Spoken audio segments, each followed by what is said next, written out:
رحمہ اللہ نے حسن اخلاق کی تعریف جو کی ہے وہ یہ ہے کف الاذی وبذل الندی وطلاقۃ الوجہ. یہ تین چیزیں ہیں.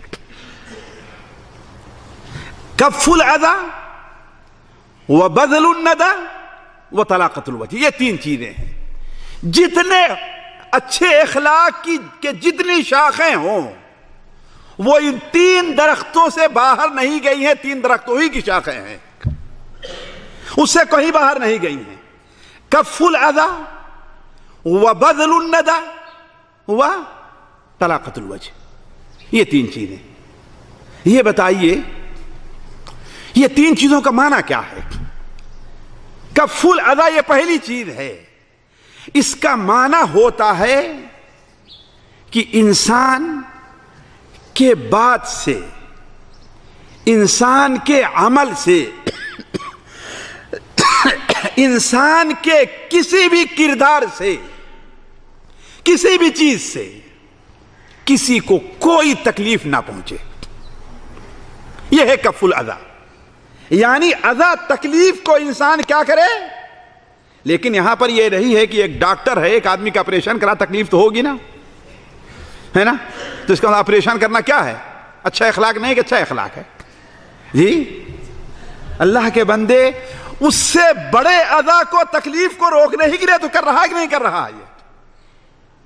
اس کی اس انگلی کے اندر کینسر ہے, وہ کاٹ دے رہا ہے. کیوں جی؟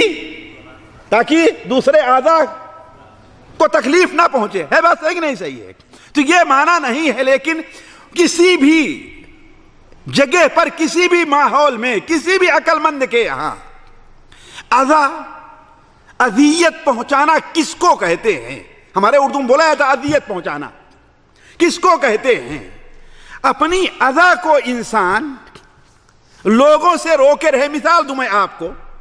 آپ جا رہے ہیں, پان کھائے, جیسے کہ عام چلتا ہے کہ نہیں ہے, یا آپ کو بلغم ہوا, زور سے کھنکھارا اور روڈ پر آپ نے تھوک دیا. ظاہر بات اس سے دیکھنے والوں کو تکلیف ہوگی نہیں تکلیف ہوگی. کیے جائے کہ کسی کا پیر اس پر پڑ سکتا ہے. کیلا کھائے آپ اور چھلکا وہیں پر ہے کہ نہیں.